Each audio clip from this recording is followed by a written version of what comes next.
예, 오늘 성경 말씀은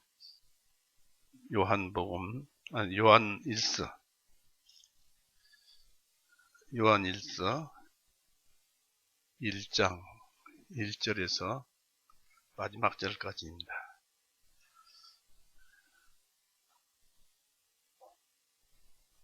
요한일서 1장 1절에서 마지막 절까지입니다. 같이 뜻을 생각해 보시면서 읽어봅니다. 태초부터 계신 생명의 말씀에 관하여는 우리가 들었고 우리가 우리 눈으로 보았고 우리가 주목하였으며 우리 손으로 만진 바라. 이는 그 생명이 나타나심에 우리가 그것을 보았고 그 영원한 생명을 증언하여 너희에게 보이기 때문이니 곧 그 아버지와 함께 계셨다가 우리에게 나타나신 분이시라. 우리가 보고 들은 바를 너희에게 밝히 드러내는 것은 너희도 우리와 함께 교제를 갖게 하려 함이라.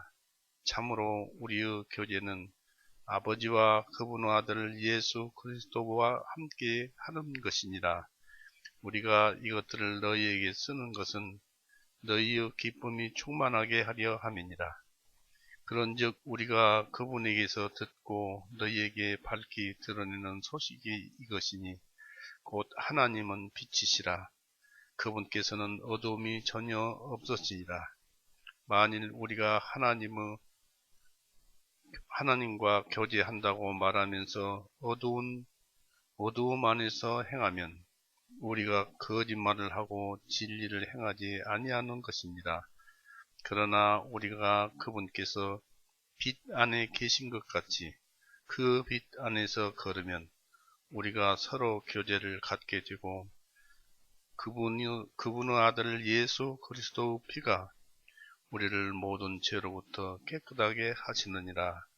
만일 우리가 우리에게 죄가 없다고 말하는 것은 우리 자신을 속이는 것이요 진리가 우리 속에 있지 아니함이라. 만일 우리가 우리의 죄들을 자백하면 그분께서는 신실하시고 의로우셔서 우리 죄들을 용서하시며 모든 불의로부터 우리를 깨끗하게 하시느니라. 만일 우리가 죄를 짓지 아니하였다고 말하면 우리는 그분을 거짓말하는 분으로 만드는 것이요 또한 그분의 말씀이 우리 속에 있지 아니하니라.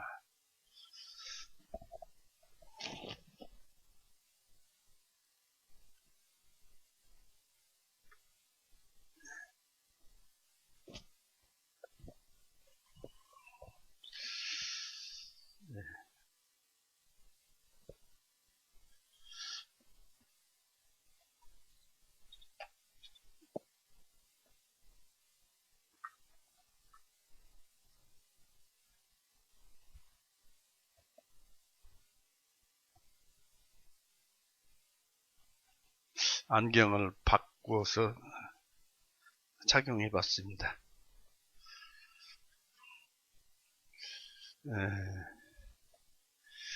우리가 지난주에는 구원의 복음에 대해서 말씀을 드렸죠.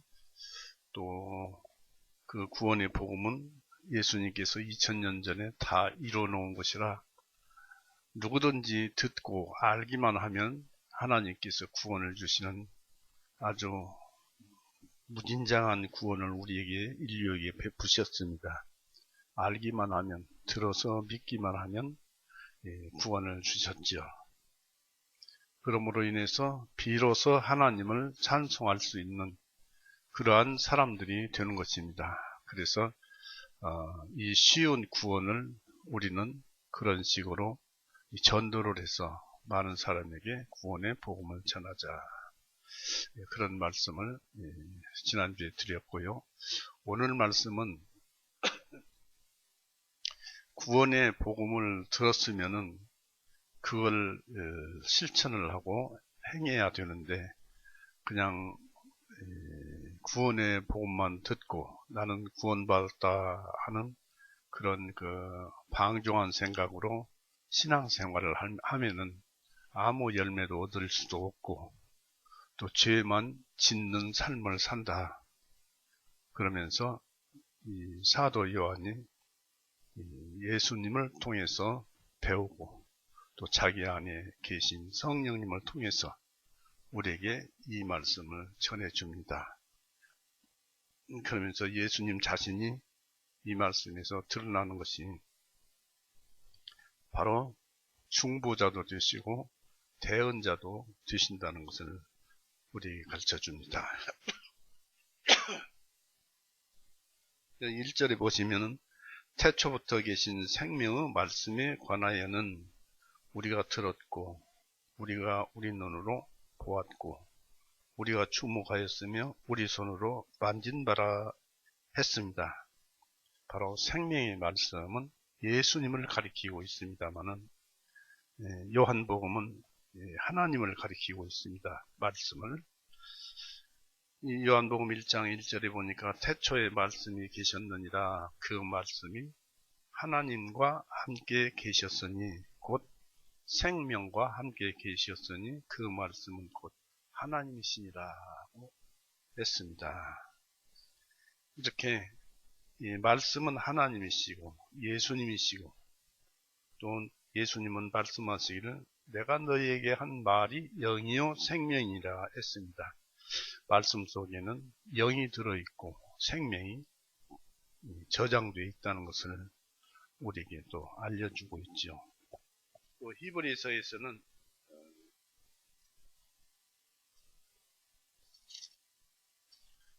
히브리서 1장을 보시면은 여기에서는 3절을 보십시오. 히브리서 1장 3절을 2절 3절을 보시겠습니다.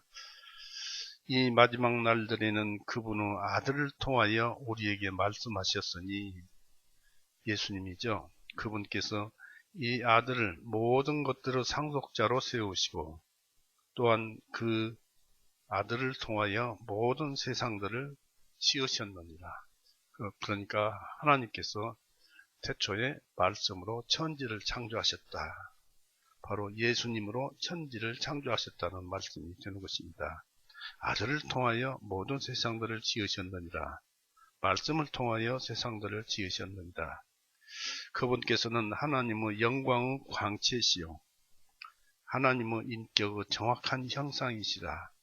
자신의 권능의 말씀으로 모든 것을 붙드시며 그분께서 친히 우리의 죄들을 정결하게 하신 후에 높은 곳에 계신 위엄하신 분의 오른편에 앉으셨으니라고 여기에 기록되어 있습니다. 즉 하나님의 품속에 하나님과 함께 계셨다는 것을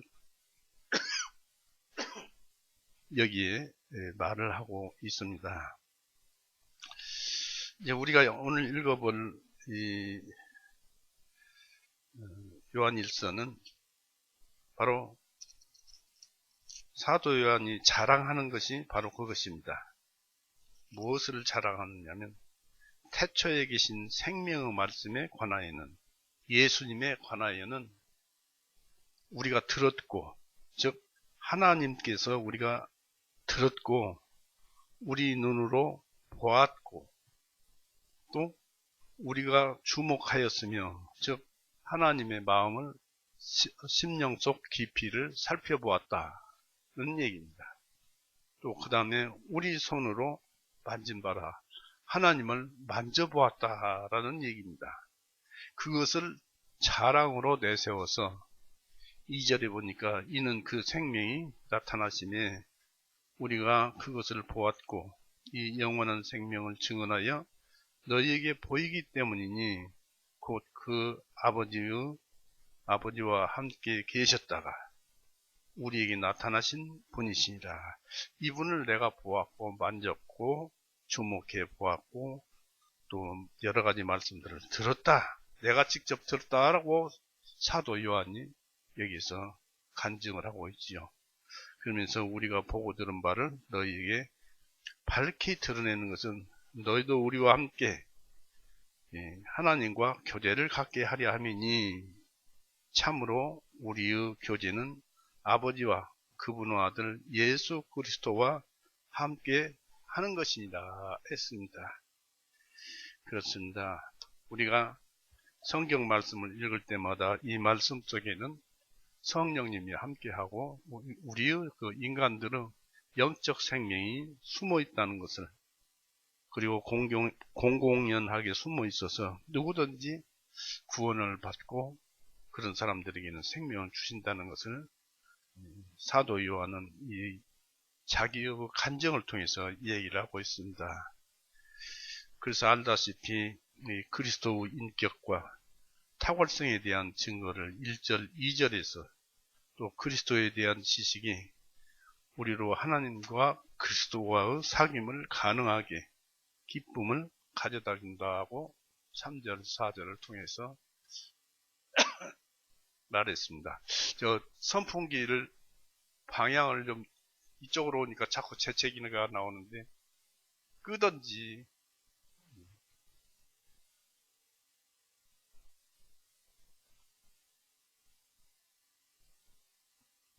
예, 좋네요.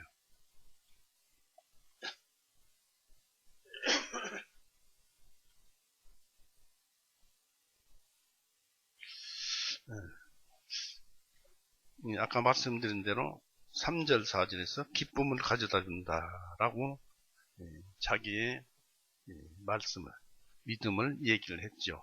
사도 요한은 또 자신이 보고 들은 바를 요약하여 두 가지로 제시하였습니다. 한 가지는 믿는 자들에게 사도들 자신과 동일한 축복을 나눌 수 있는 데까지 이르게 하려는 것이다. 또 우리가 보고 들은 바를 너희에게도 전하면 너희도 우리와 함께 교제를 갖게 하려 합니다. 라고 3절에 얘기를 했죠. 즉 각기 떨어져 있으나 교제의 역할을 의미하면서 그것은 하늘나라의 교통으로 그 내세에서 오며 내세에서 이루어질 수 있는 것들이 우리에게 오고 있다는 얘기입니다. 또 복음의 정신은 복음의 은혜를, 기쁨을 누리는 사람들이 다른 사람들과 함께 기쁨 나누기를 열망하는 것입니다. 친교회는, 즉 우리의 교제에는 그 아들 예수 그리스도와 함께 하는 것입니다. 그래서 3절에 아버지와 그분의 아들 예수 그리스도와 함께 하는 것이니라. 우리는 신앙생활을 하면서 아버지와 예수 그리스도와 함께 한다는 사실을 잊어버리는 경우가 허다합니다. 사실은 오늘 같은 날만 이렇게 들어서 함께 하는 것을 알지만 진실로 하나님과 예수님과 우리는 아무 때고 함께 하는 것입니다.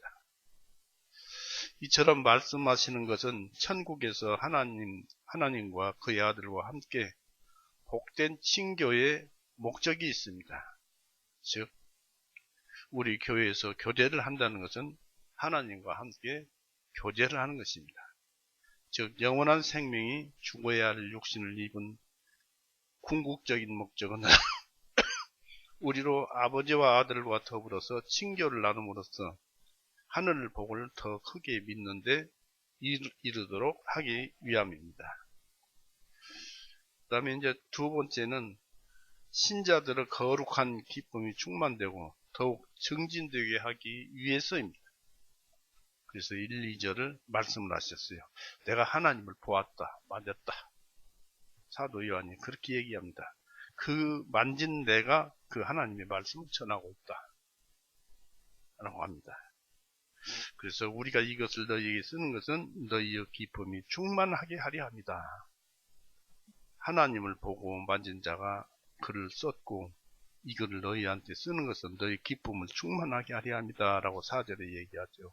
즉 복음이 주는 것은 이 공포나 슬픔 또는 두려움이 아니라 평강과 기쁨입니다. 기독교 신앙의 그 신비는 인간에게 기쁨을 안겨줄 수 있다는 것입니다. 주님은 우리의 죄를 사하기 위해서 충분한 속죄 예물이 되어주시고 죄와 죽음과 지옥을 정복하여 주시고 예수님께서 무덤에 들어가셨을 때 모든 죄를 무덤에다 묻어버렸죠. 즉 죄의 능력을 묻어버린 것입니다. 그리고 지금은 아버지 앞에서 우리의 중보자와 대언자가 되어주신 것은 또 우리를 천국에로 인도하기 위해서 다시 오실 것을 주님께서 우리에게 말씀하셨기 때문에 이것은 큰 기쁨이 아닐 수 없습니다. 예수님이 오셔야 됩니다. 그러므로 복음의 계시와 능력과 목적에서 벗어나서 사는 사람들은 영적인 기쁨으로 충만된 생활을 포기하고 있는 것입니다. 성도들은 아버지와 그리스도 안에서 복된 관계에 있고 또한 죄의 용서와 성품의 성화, 주님의 재림과 은혜의 영광에 대한 소망을 기뻐해야 할 줄 압니다. 자기들의 경건한 믿음을 확신할 수만 있다면 누구나 다 기쁠 수밖에 없을 것이며 찬송을 할 것입니다. 제자들은 성령이 주시는 기쁨으로 충만되어 있었습니다. 사도행전 13장 보세요. 사도행전 찾아보세요.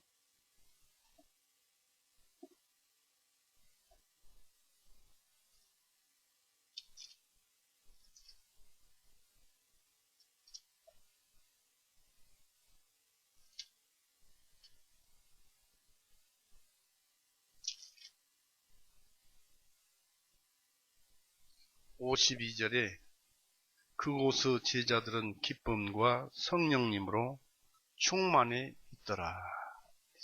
이 말씀은 성령님의 역사로 인해서 그렇게 되는 것입니다. 이제 우리가 이 4절까지를 보았습니다만은 5절에서 7절 말씀은 빛 대신 예수님을 말을 하고 있습니다. 읽어보면은 그런즉 우리가 그분에게서 듣고 너희에게 밝히 드러내는 소식이 이것이니 곧 하나님은 빛이시라. 그분께는 어두움이 전혀 없으시니라. 만일 우리가 하나님과 교제한다고 말하면서 어두움 안에서 행하면 우리가 거짓말을 하고 진리를 행하지 아니하는 것입니다.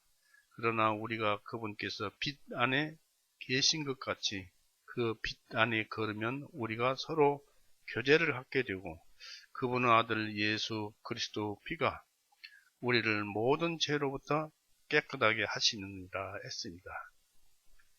그래서 이 말씀 속에서 알 수 있는 것은 위로부터 태어난 자, 즉 다시 태어난 자, 믿는 자들을 위한 참고요 확신을 위해서 올바른 갤로를 이끌어내게 하시는 예수님으로부터 받은 메시지와 신비의 내용을 여기에서 기록하고 있습니다. 여기서 요한은 그런즉 우리가 그분에게서 듣고 너희에게 밝히 드러내는 소식이 이것이니 곧 하나님은 빛이시라 했습니다. 그분께는 어두움이 전혀 없으시니라 했습니다. 5절에. 여기서 우리와 같은 사람들에 의하여 주님께서 메시지를 선포하신다는 것은 예수님이 지니신 지혜의 섭리의 결과입니다. 주님은 인간성을 지닌 흙으로 지어진 그릇들을 영화롭게 하셨어요. 왜냐하면 예수님이 사람의 형체를 가지고 이 세상에 태어났어요. 성육신 하셨습니다. 그래서 우리 육신을 영화롭게 하셨습니다. 뚜렷한 하나의 사실은 하나님의 본성과 관련되어 있는 것으로서 하나님은 빛이시라는 사실입니다. 하나님의 본성과 관련되어 있는 것으로서 하나님은 빛이시라는 사실입니다. 예수님에게는 조금 더 어두움이 없으십니다. 즉 하나님 성품의 탁월성을 말하는 것입니다. 빛으로 말미암아 나타날 수 있는 아름다움과 완전함은 모든 것이 됩니다. 또 순수한 열성과 지혜와 거룩 그리고 영광의 본체이십니다. 하나님의 탁월성과 완전성은 절대적이며 완전 무결합니다.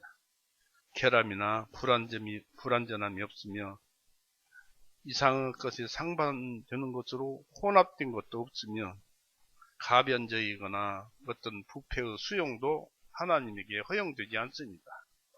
그분께는 어두움이 전혀 없으시니라 했습니다. 그래서 이 어두움이 전혀 없으시라는 말로 이 빛을 설명하는데 그런 말로 함축되어 빛으로 표현되고 있습니다. 이것은 우리들이 복음의 역사로 우리에게 보다 큰 영향을 미치게 하는 그 일반적으로 하나님의 완전한 도덕적 성품을 빛이라고 말하는 것이라고 볼 수 있는 것입니다. 그러므로 하나님께서는 거짓이 없습니다. 히브리서 6장 18절에 보면 하나님은 거짓말을 하실 수 없는 분이시다고 했습니다. 또 하나님은 불꽃 같은 눈으로 경계하며 공의를 실천하십니다. 그러므로 이 어두운 세상에 하나님은 순수하고 완전한 빛으로 나타나게 되는 것은 당연합니다. 이와 같은 하나님의 마음과 생각을 또는 그 본체를 완전히 우리에게 알려주시는 분은 바로 하나님 아버지의 품속에 있다가 독생자로 오신 예수 그리스도밖에 없는 것입니다. 그래서 하나님은 빛이시라, 그분께서는 어두움이 전혀 없으시니라는 하나님의 완전성에 부합하여 함축적인 표현이 또 어디가 있겠습니까? 그래서 하나님은 빛이시라. 예수님도 빛이시에요. 이 메시지와 신비적인 내용에서 필연적으로 규결된 결론으로서 신앙 고백자들이 기쁨으로 수락하는 자들의 참고가 되며 확신을 주기 위한 결론이 있습니다. 이것은 두 가지로 나눠볼 수 있는데, 하나님과 참된 사귐이 없는 신앙 고백자에게 대한 결론은 이렇습니다. 만일 우리가 하나님과 교제한다고 말하면서 어두움 안에서 행한다면 우리가 거짓말을 하고 진리를 행하지 아니하는 것이니라 고 했습니다. 6절에 그러죠. 만일 우리가 하나님과 교제한다고 말하면서 어두움 안에서 행하면 우리가 거짓말을 하고 진리를 행하지 아니하는 것이니라. 어두움 안에 있다는 것입니다.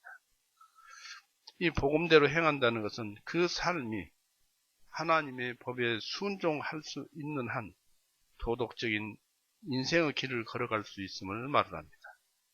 어둠에서 행하는 것은 우리 신앙과 반대되는 삶을 말을 합니다. 그러면서도 마치 참된 신앙에 도달하며 기쁨을 누리는 자처럼 자유하는 자들이 있습니다. 그들은 하나님과 교제를 나누고 있음을 고백하지만은 세관은 비신앙적이며 도덕적이며 또한 불결합니다. 사도는 이런 자들을 거짓을 드러내기를 두려워하지 않고 여기에 기록한 것입니다. 즉 그들은 거짓말을 하고 진리를 행하지 아니하는 것이니라고 했습니다. 그런 사람들은 하나님을 거짓말을 하는 자로 만들고 있습니다. 5절이 그렇죠. 그 이유는 하나님은 불경건한 자들과는 거룩한 사귐이나 교제도 하지 않기 때문입니다. 어떻게 빛이 어둠과 사귈 수 있겠습니까? 자신을 거짓말쟁이로 만들며 스스로를 속이고 있습니다. 자신들도 압니다. 이 하나님을 가까이 하는 자들에게는 확신과 위로를 주기 위해서 제시된 그 결론은 다음과 같습니다. 그러나 우리가 그분께서 빛 안에 계신 것 같이 그 빛 안에 걸으면, 따라서 살면 우리가 서로 교제를 갖게 되고 그분의 아들 예수 그리스도의 피가 우리를 모든 죄로부터 깨끗하게 하시느니라고 7절에 말씀합니다. 7절 보십시오. 그러나 우리가 그분께서 법 안에 계신 것 같이 그 빛 안에 걸으면 우리가 서로 교제를 갖게 되고 그분의 아들 예수 그리스도 피가 우리를 모든 죄로부터 깨끗하게 하시느니라. 즉 죄를 구원받고 죄를 지었다 하더라도 더러워진 그 사람의 심령을 깨끗하게 한다는 것입니다. 이 축복 하나님은 영원한 빛이시며 그로부터 나온 중보자요 대언자이신 예수 그리스도 역시 세상에 비친 것처럼 성도들도 우리의 주위에 나타나 온 세계를 두루 비치는 큰 발광체가 됩니다. 믿음과 행실이 일치된 생활은 하나님과의 사귐이 있음을 나타냅니다. 그들에게 성령이 있어서입니다. 영원한 생명, 곧 영원한 아들은 육신과 피를 지니시고 인간이 되셔서 안 죽어도 오래 살 수 있어도 그렇게 될 육신을 가지고 계셨지만 그러나 죽어야 할 육신을 입으시고 그런 인간이 되셔서 죄인들을 위해서 피를 흘리셨고 또한 그 피로 우리의 모든 죄들로부터 우리를 자유케 하셨습니다. 그리고 그분 앞에 의인으로 서게 되었어요. 하나님 앞에도 의인으로 서게 되었습니다.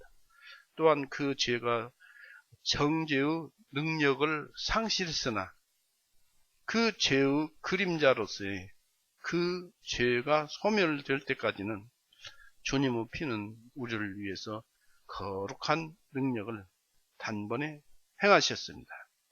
갈라디아서 3장 보십시오.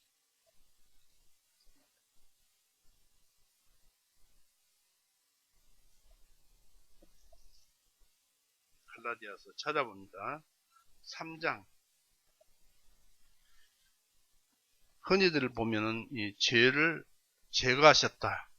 죄를 가져갔다. 하는데 왜 세상에 죄는 남아있을까 하는데 죄의 능력을 가져가 버렸어요. 그리스도인들에게는 죄의 능력이 행사를 못합니다. 지옥에를 데리고 갈 수가 없어요. 다만 그 그림자로서 우리의 심령을 신앙생활을 하는데 괴롭게 하고 방해를 놓습니다. 13절, 14절까지 봅니다. 그리스도께서 우리를 위하여 저주가 되사 율법의 저주에서 우리를 대속하셨으니, 율법의 능력, 죄의 능력, 그것을 대속하셨으니 이는 기록된 바 나무 위에 달린 자마다 저주받은 자를 하였기 때문이다. 예수님께서 골고다에서 나무 위에 달리셔서 피 흘리고 죽으시고 무덤에 묻히셨다가 3일 만에 부활하셨죠. 이런 과정으로 인해서 우리가 깨끗하게 되는 것입니다. 해놓은 것을 믿기만 하면 되는 것입니다. 그런데 14절에 이것은 아브라함의 복이 예수 그리스도를 통하여 이방인들에게 임하게 하시며 우리가 믿음을 통하여 성령님의 약속을 받게 하려는 것입니다. 했습니다. 바로 아브라함을 통해서 그 복이 내려오는 것은 믿기만 하면은 하늘의 백성이 된다는 그 자체가 아브라함을 통한 복이었어요. 그래서 이것은 아브라함의 복이 했는데 아브라함 복은 믿으면은 구원이에요. 그 복이 예수 그리스도를 통하여 이방인들에게 임하게 하심이라. 우리가 믿음을 통하여 성령님의 약속을 받게 하려는 것입니다. 이것이 아브라함의 복이었습니다. 아브라함이 우리에게 대대로 물려준 복이었습니다. 이제 자백과 용서에 대해서 말씀이 나옵니다. 8절에서 10절을 봅니다. 만일 우리가 우리에게 죄가 없다고 말하는 것은 우리 자신을 속이는 것이요 진리가 우리 속에 있지 아니함이라. 만일 우리가 우리의 죄들을 자백하면 그분께서는 신실하시고 의로우셔서 우리 죄들을 용서하시며 모든 불의로부터 우리를 깨끗하게 하시느니라. 여기 보시면 구원하게 하시느니라는 안 씌어졌어요. 기록되어 있지 않아요. 깨끗하게 하시느니라. 만일 우리가 죄를 짓지 아니하였다고 말하면 우리는 그분을 거짓말하는 분으로 만드는 것이요 또한 그분의 말씀이 우리 속에 있지 아니하니라. 이 말씀 속에 우리가 예수님의 보혈을 믿고 구원을 받고 거듭났지만 여전히 그 죄가 있다는 것입니다. 끊임없이 여러분 속에서 죄가 솟아나오잖아요. 구원 받았는데. 그것에 대해서 말을 하는 것입니다. 이 어둠에 있지 않고 신실한 영적 교제를 하고 있는 사람들일지라도 아직 그들에게는 죄가 묻어 있다고 사도 요한은 생각했기 때문에 자신의 이러한 신앙을 계속 정당화하며, 즉 하나님을 만져보고 같이 대화도 해보고 하나님의 가슴 품에 머리를 기댄 그 사람 요한이 그것으로 인해서 자신의 이러한 신앙을 계속 정당화하면서 죄를 부인하는 자들이 당할 이 두려운 두 가지 결과를 말을 하고 있습니다. 만일 우리에게 죄가 없다고 말하는 것은 우리 자신을 속이는 것이요, 진리가 우리 속에 있지 아니함이라. 여러분 속에 죄 있지요? 구원도 가지고 있지만 죄도 가지고 있어요. 그러나 그것은 죄의 실체가 아니라는 것입니다.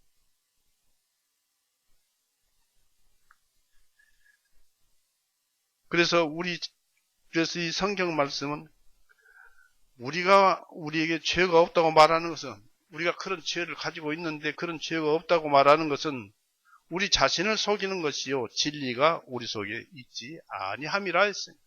이게 사도 요한의 말씀입니다. 우리가 우리의 죄를 부인하거나 변명하면은 그것은 우리 스스로를 속이는 거짓임을 알아야 합니다. 이것이 그리스도인은 걸어갈 길입니다. 사도 바울이 로마서 7장에서 탐심에 대해서 괴로워하는 것을 볼 수 있습니다. 사도 바울을 하면 그 신앙이 얼마나 깊습니까? 믿음이 충만한 자죠. 천국에를 천국에를 구경을 하고 온 자입니다. 이런 사람이 로마서 7장에서 이 율법이 나에게 탐심을 내지 말라 하니까 내 속에 탐심은 살아나고 나는 죽었다. 성경이, 율법이 이 탐심을 말하지 않았을 때는 내가 살았었는데 이제 죽었다. 역시 그도 구원받았지만은 하나님과 교제가 아주 깊지만 그 사람 속에도 죄는 있더라, 그런 얘기입니다. 그 죄는 지옥 갈 죄는 아니에요.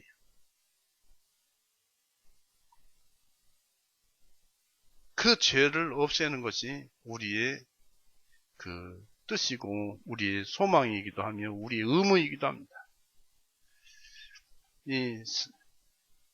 그래서 우리가 이처럼 죄를 더 많이 깨달으면 깨달을수록 우리들은 구속의 은총을 더욱 높이 평가하며 또한 귀하다는 것을 알게 됩니다.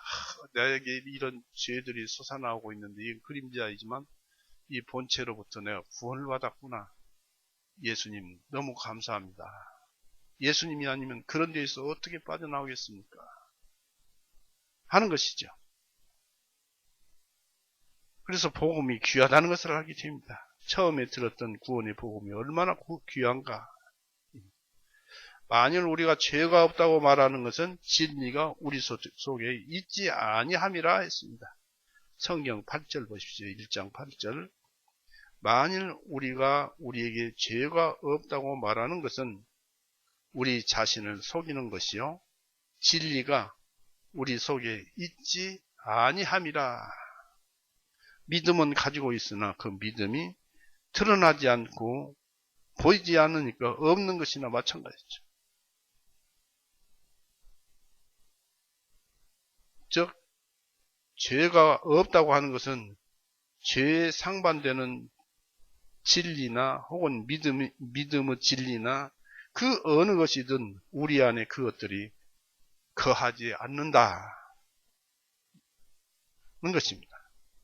참 그리스도교는 이러한 죄를 지은 자 또는 아직도 다소의 죄가 그들 안에 거하고 있는 자들의 모임이 참 그리스도교입니다. 그러므로 그리스도인들의 생활은 계속 죄를 자백하면서 하나님께 앞으로 나아가는 죄에 대한 수치심과 감사의 생활이 우리의 신앙생활이 되어야 합니다. 에스겔서 16장 63절 지난주에도 봤는데 한번 또 볼까요? 에스겔서 16장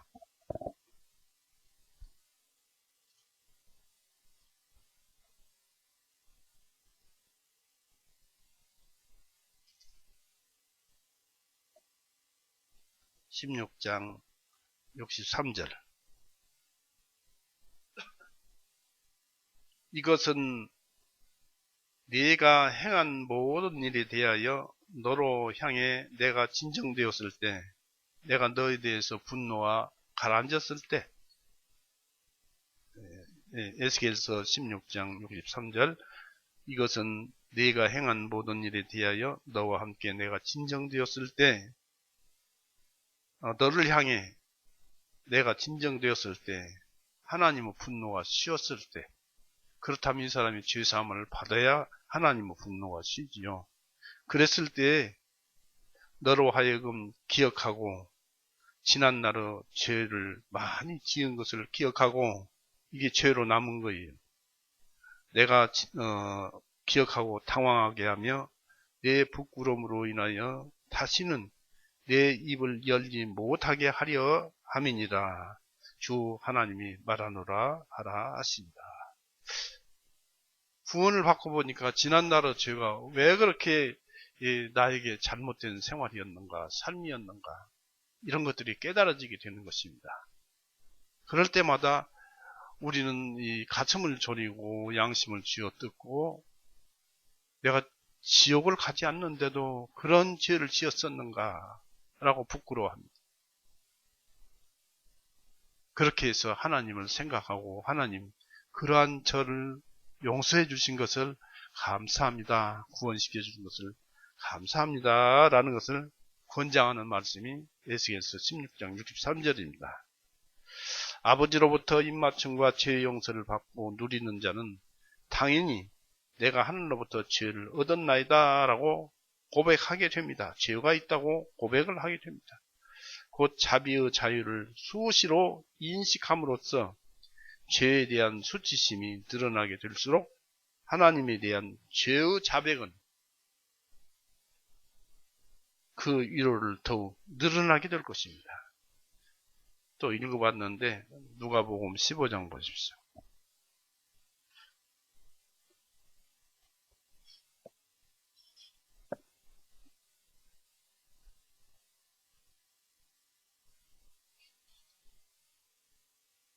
누가복음 15장 20절 21절 누가복음 15장 20절 21절 이 탕자 얘기입니다. 탕자가 일어나서 자기 아버지에게로 돌아가니라. 그러나 그가 아직도 멀리 있을 때 하나님께 아무 말도 안 했는데 멀리 있을 때 그의 아버지가 그를 보고 불쌍히 여겨 달려가 그의 몫을 끼얹고 입을 맞추었더라. 우리가 구원받을 때 상황과 똑같아요. 우리가 하나님을 만나서 직접 들어서 구원을 받은 것은 아니잖아요. 이렇게 말씀을 듣고 또 믿고 들어서 구원을 받은 것이 아니라 믿고 들을 때 그때 하나님께서 이 사람 믿음이 저렇구나 저 사람 믿음은 저렇구나 하고 하나님께서 멀리서 보았을 때 그 사람의 그 믿음을 보시고 하나님께서는 불쌍히 쫓아와서 목을 끼얹고 입을 맞추는 것입니다. 구원을 해주시는 것입니다. 바로 성령님이 인을 치시는 것입니다. 그러므로서 내 죄가 용서되었구나 라고 탄성을 지르죠. 그때부터 구원의 생활은 시작되는 것입니다. 그러니까 그러면서도 여기서 보니까 구원을 받고 나서도 탕자가 제가 하늘과 아버지께 죄를 지었나이다 라고 얘기를 합니다. 그래도 역시 죄를 지니고 있더라.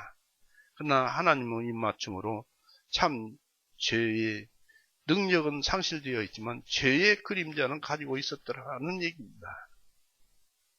이렇게 이런 것들은 우리가 심판받을 때도 가지고 있어요. 계시록 21장을 보세요.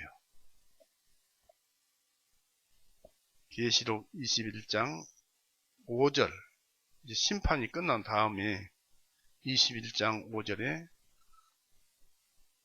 4절부터 봅니다. 하나님께서 그들의 눈으로부터 모든 눈물을 닦아주시며 다시는 죽음이나 슬픔이나 울부짖음이 없고 고통도 다시는 없으리니, 심판이 지나가 버렸기 때문에 그렇습니다. 이전 것들은 지나가 버렸기 때문이라 보좌 위에 앉으신 그분께서 말씀하시기를, 보라, 내가 모든 것들을 새롭게 만드노라 하시고 내게 말씀하시기를, 기록하라. 이 말은 참되도다, 참되고 신실하기 때문이라 하시며, 그 말씀 한마디로 우리는 참된 사람이 되었어요. 보라, 내가 모든 것들을 새롭게 만드노라. 그때서부터 우리는 죄의 기억은 완전 소멸되고 하나님만 아는 자가 됩니다. 구약 시대의 유대인들이 이 번제단 뿔에 죄가 기록된다고 이 성경에 기록되어 있고, 신약에서는 그것에 피를 칠해서 다 덮어버렸다고 했습니다. 그러나 그 단풀에 새겨진 죄는 가지고 있지 않습니까? 그림자는 가지고 있지 않습니까? 그러나 그 단풀을 새롭게 만든다, 깨끗하게 만든다는 하나님의 말씀이 계시록 21장 5절에 기록되어 있어서 이제는 눈물도 없는 것입니다. 지금은 눈물도 있고 슬픔도 있어요. 천국에서는 눈물도 슬픔도 화나는 것도 성냄도 없습니다.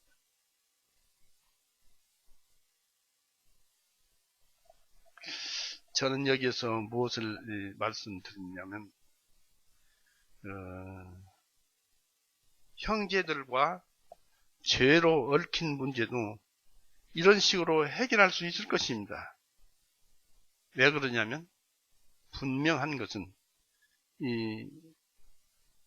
이런 식으로 이게 해결될 수 있다는 것은, 형제와 형제간끼리 서로 다툼이 있으면은, 비록 예수님께서는 그 죄를 용서하셨지만은 그들의 마음판에 단뿔에는 새겨져 있기 때문에, 또 하나님은 예수님 피로 다 덮었지만은 그래도 그것이 남아져서 죄의 잔재, 그림자가 남아서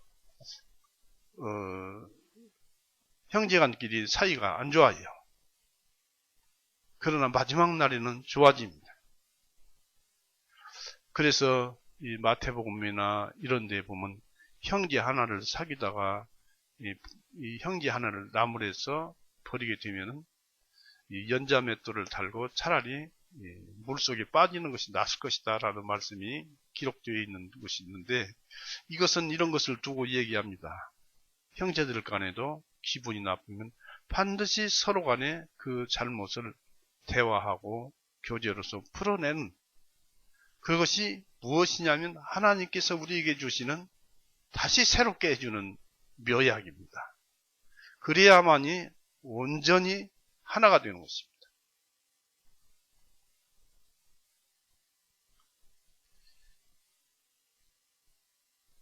이 구세주에 대한 사랑과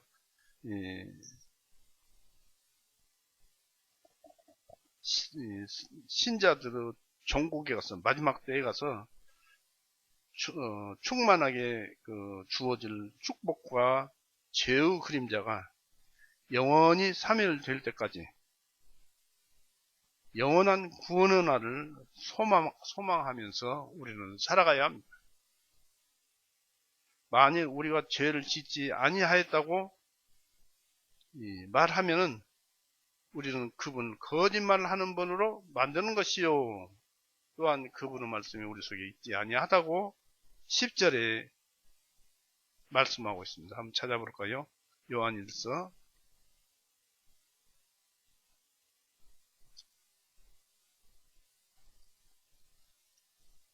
1장 10절. 만일 우리가 죄를 짓지 아니하였다고 말하면 우리는 그분을, 하나님을 거짓말하는 분으로 만드는 것이요. 또한 그분의 말씀이 우리 속에 있지 아니하니라. 우리 죄짓지요? 그리스도인이라도. 죄의 그림자가 우리를 꼬드겨서 죄를 짓게 만듭니다. 비록 그 죄로 인해서 지옥은 안 가지만 죄는 짓고 살지 않아요. 그러니까 그런 죄를 짓고 사는데 죄를 짓지 아니하였습니다. 제가 구원받았으니까 죄 없습니다.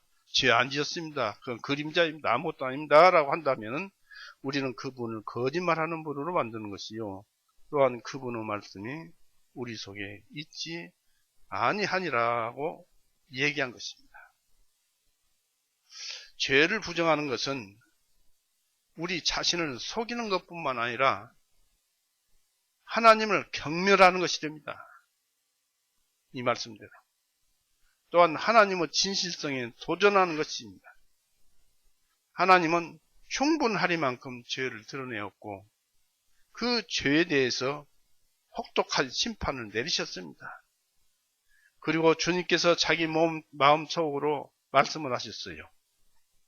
인간들을 위하여 또다시 땅을 저주하지 않겠다는 것입니다. 그 이유는 사람이 어려서부터 악하기 때문이라고 하나님께서 말씀하셨기 때문입니다. 창세기 8장 보세요.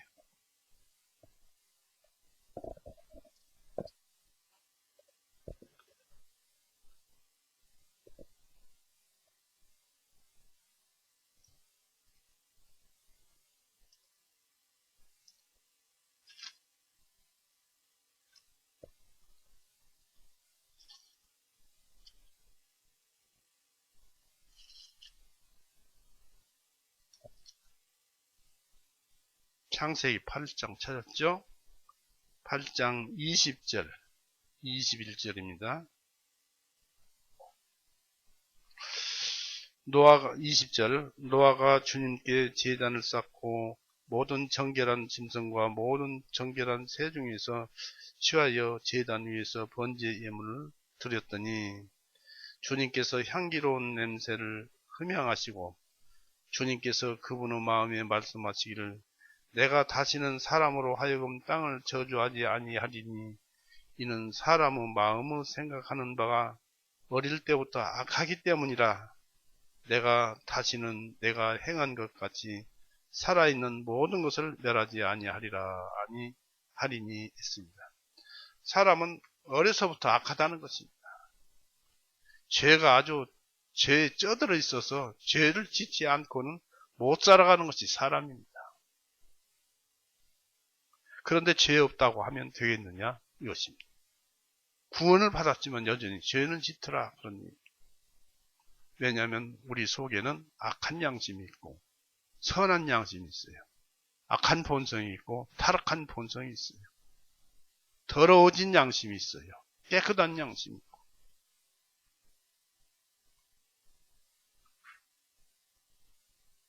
그러므로 하나님은 어느 시대든지 인간의 죄성을 드러내면서 신자들로 하여금 자신들의 작금의 죄를 계속적으로 자백하고 하나님께 돌아서서 예수 그리스도의 희생의 보혈과 공로를 되새김질하도록 요구하십니다. 항상 예수님이 우리와 동행을 해야 합니다. 그래서 우리가 만일 죄를 범하지 않았다든지 악행을 하지 않았다고 말한다면 이미 잘 알려진 대로 우리 마음속에 꼭 지녀야 할 또한 우리의 심령에 놀라운 변화를 일으킬 수 있는 하나님의 말씀이 우리 안에 있지 않거나 생각나지 못하게 되었기 때문입니다. 우리가 어떤 나쁜 일을 하려고 할 때 하나님 말씀이 탁 떠올라서 못하게 하면 얼마나 좋겠습니까? 타락한 양심은 그것을 억눌러서 죄를 짓도록 만들어버립니다. 이 사도 요한은 죄의 계속적인 용서를 받는 길을 가르쳐주고 있습니다. 계속 죄를 지으면 계속 지은 죄를 용서를 받는 그런 길을 가르쳐주고 있다. 그런 얘기입니다. 용서를 받기 위해 행해야 할 바 의무는 우리가 죄를 자백하는 것입니다. 9절 보십시오. 9절. 만일 우리가 우리의 죄들을 자백하면 그분께서는 신실하고 의로우셔서 우리의 죄들을 용서하시며 모든 불의로부터 우리를 깨끗하게 하시느니라. 모든 불의로부터, 죄진 것으로부터 우리를 깨끗하게 하시느니라.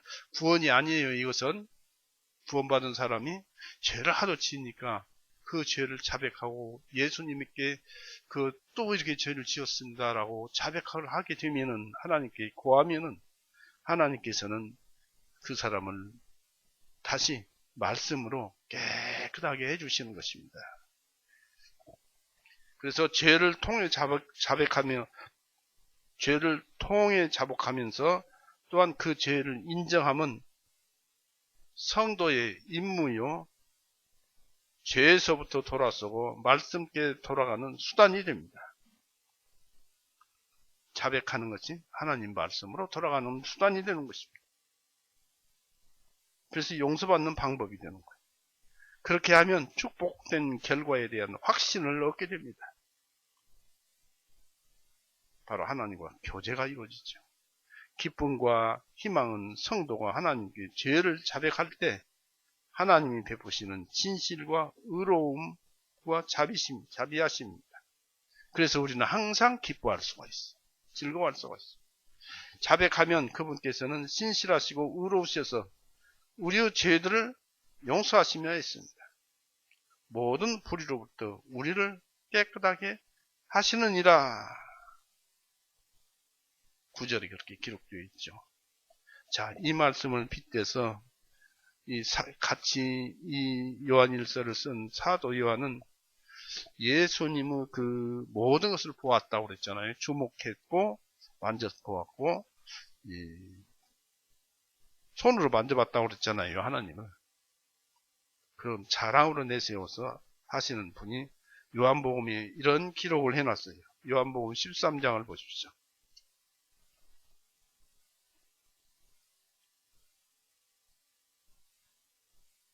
요한복음 13장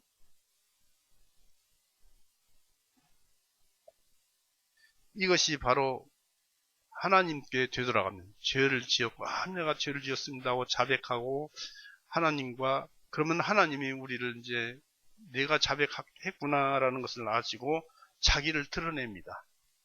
그럴 때 이 히브리서 13장 4절에서부터 읽어볼게요. 여기에서 이러한 방법으로 우리를 깨끗하게 해주십니다. 4절 찾았죠? 13장 4절.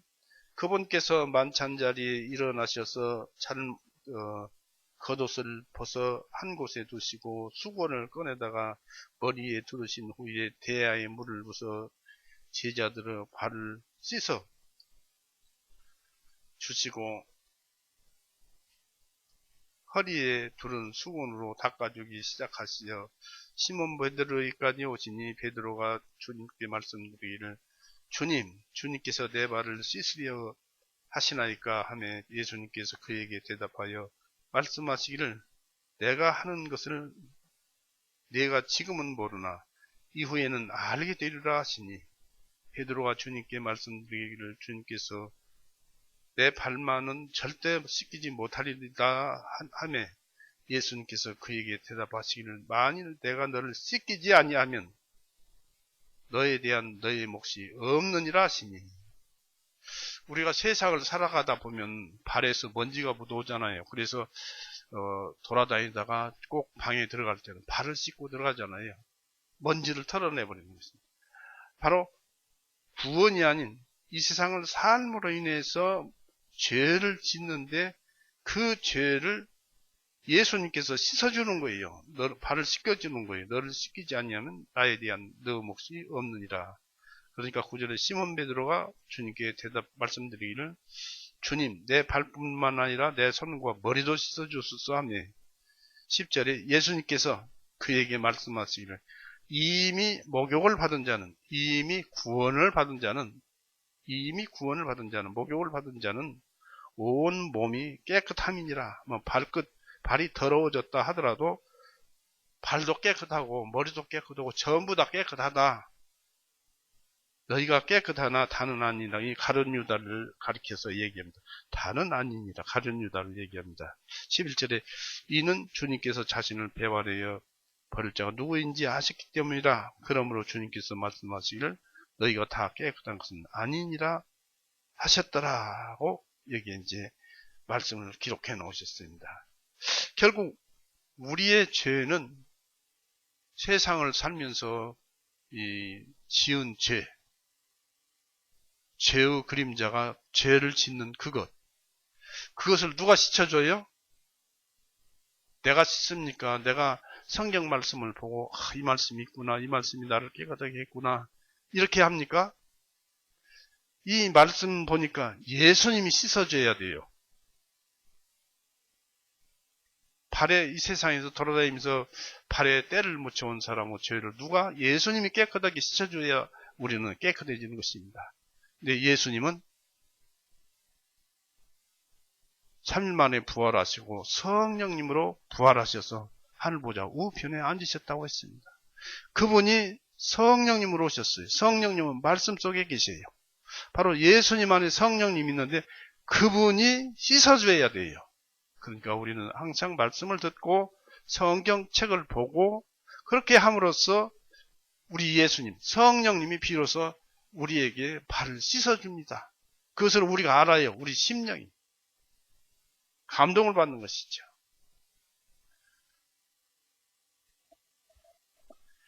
이로써 하나님은 자백하면서 하나님을 다시 찾는 자는 죄의 용서를 해주시는 것입니다. 그리고 약속하셨어요. 그리스도는 자신을 속죄 제물로 드리심으로써 온 세상 죄를 제거하셨으며 하나님은 이 일을 위해서 그리스도를 보내주셨으며 그리스도를 믿고 오는 자마다 구원을 주시며 복음을 알게 하십니다. 이로써 하나님은 그 아들에 대해서 의로우십니다. 나의 의로운 종이 자기 지식, 곧 하나님에 대한 신앙적 지식으로 많은 사람을 의롭게 하리라고 이사야 53장 11절에 기록되었습니다. 한번 읽어볼까요? 이사야 53장 찾아보세요.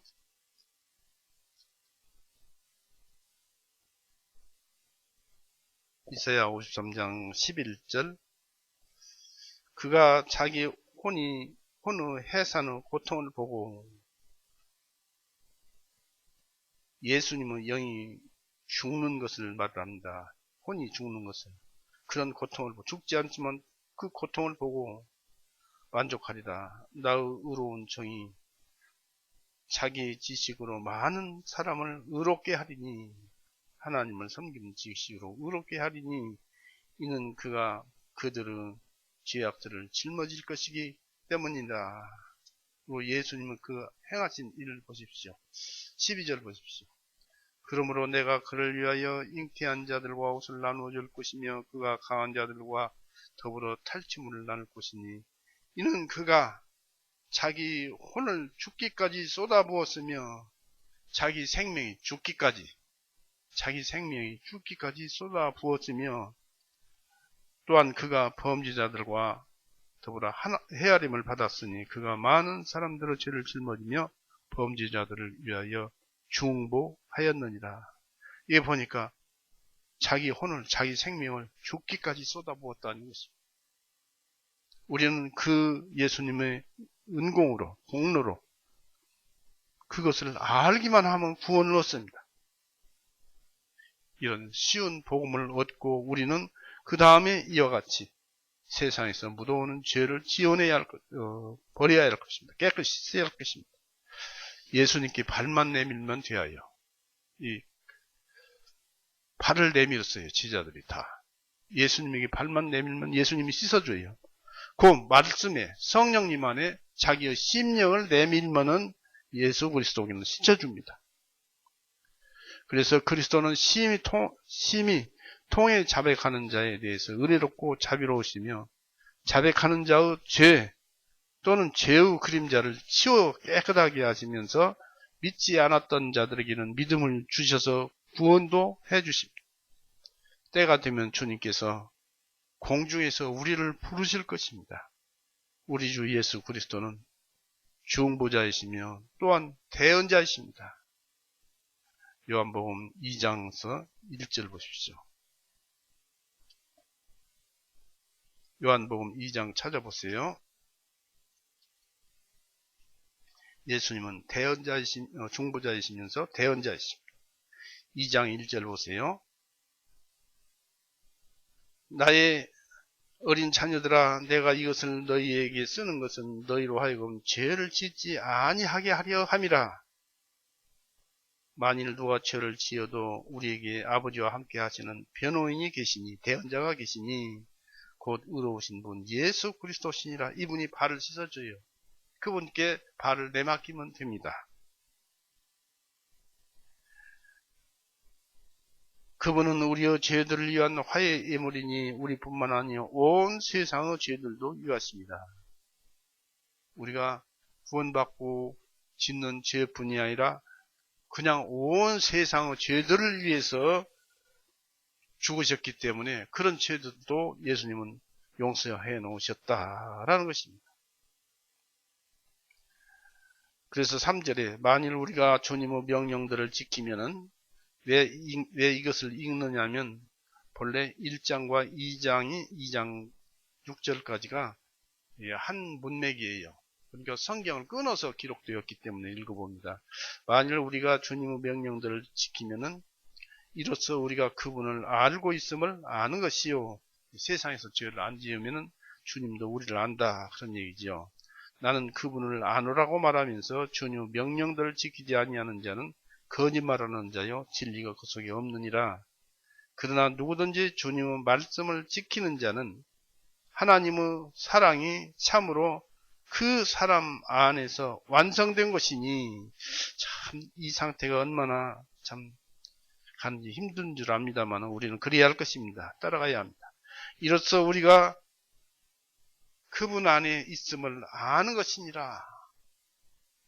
그러면서 6절에 주님 안에서 거한다고 말하는 자는 주님께서 걸으신 것 같이 자기도 그와 같이 걸어야 하느니라고 말을 했습니다.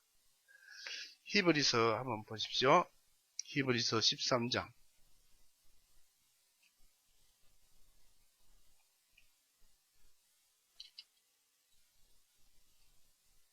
히브리서 13장 13절을 보십시오. 히브리서 13장 13절. 그러므로 우리도 그분의 치욕을 짊어지고 진영 밖에 계신 그분에게로 나아가자 했습니다. 예수님의 치욕은 무엇입니까? 사랑과 용서입니다. 그 모진 고통과 욕과 수염 뽑힘과 피 흘리심을 당하신 것은 우리를 사랑하셔서 우리의 죄를 용서하시기 위해서 그러신 것 아닙니까? 그 길을 걸어가자는 것입니다. 그분의 치욕을 짊어지고 사랑과 용서를 짊어지고 진영 밖에 계신 그분에게로 나아가자. 예수님은 이 골고다에서 피 흘리고 죽으셨죠? 골고다가 번제단이었어요. 거기에서 죽으셨는데 그분의 치욕을 짊어지고 진영 밖에 계신 그분에게로 나아가자. 바로 우리도 번제단에서 죽어가는, 고통받더라도 사랑과 용서를 해주기 위한 그런 아주 아름다운 마음, 예수님의 마음을 닮아가자 라는 말씀을 여기서 하고 계신 것입니다. 그래서 이렇게 살아가야 하는 것입니다. 그래야 세상에서 묻어온 죄가 우리를 괴롭히지 않고 하나님을 기쁘시게 할 것입니다. 이와 같이 살아가는 삶이야말로 천국에서 우리가 할 얘기거리를 만드는 것이고 천국에서 해야 할 찬송거리를 만드는 것입니다. 요한복음 15장 1절 7절 읽고 마칠 것입니다. 요한복음 15장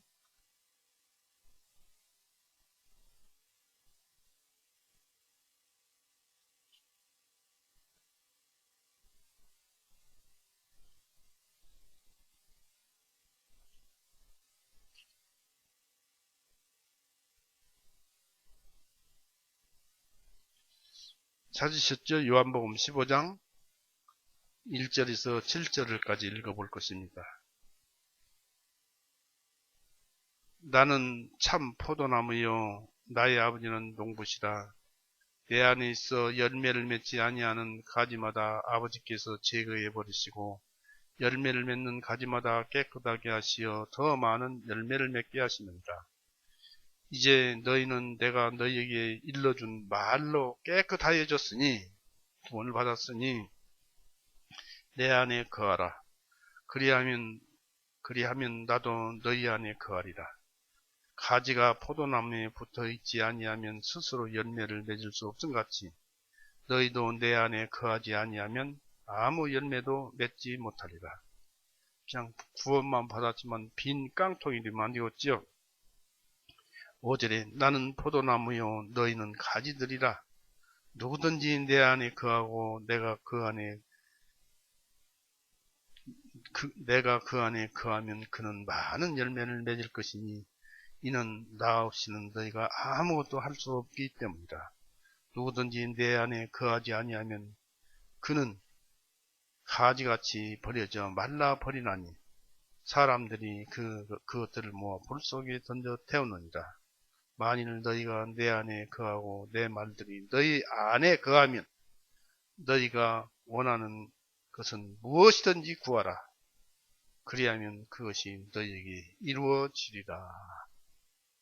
참 좋은 말씀과 희망 섞인 말씀을 우리에게 주셨는데 이게 무슨 말씀이에요? 하나님 말씀이에요. 하나님 말씀은 한번 딱 말씀 되어지면은 하나님 마음속에서 우리가 살기 때문에 그대로 이루어져 버리는 것입니다. 오늘은 여기까지만 하겠습니다. 같이 기도하시겠습니다. 사랑이 많으신 하나님 아버지, 오늘 요한일서 말씀을 통해서 우리가 비록 구원을 쉽게 받았으나 그 이후부터는 한 걸음 한 걸음 주님을 닮아가는 삶을 살아야 한다는 것을 우리에게 알려주었습니다. 주님께서는 참 포도나무요 우리는 가지라고 했습니다. 우리가 예수님 안에 있고 예수님이 내 안에 계시면 비로소 열매를 맺는 것인 것도 가르쳐 주었고 또 그 안에서 우리가 구하는 것은 무엇이든지 구하라 그리하면 구할 것이라는 예수님의 말씀을 읽어보았습니다. 그대로 되어질 줄 압니다. 우리 교회의 형편도 살펴보시고 또 우리 성도님들 각 가정의 형편도 살펴보시고 그 안에서 우리가 구하는 것과 또 우리가 이루고 싶어하는 것 이런 모든 것들을 주님께서 이루어주시고 또 이루어주는 쪽으로 우리를 인도하여 주옵소서. 우리는 늘 부족하고 어떻게 말을 하고 어떻게 원해야 할지도 모릅니다. 주님께서 우리가 하고자 하는 그 이상의 것을 주님께서는 이루어 주옵소서. 우리를 죄에서 영원히 구원해 놓으시고 지금은 하늘 보좌 우편에서 우리를 구워보시면서 늘 우리와 함께 계시기를 원하시는 생명이신 우리 구세주 예수 그리스도 이름으로 감사하며 기도 올렸사옵나이다. 아멘. 마치겠습니다.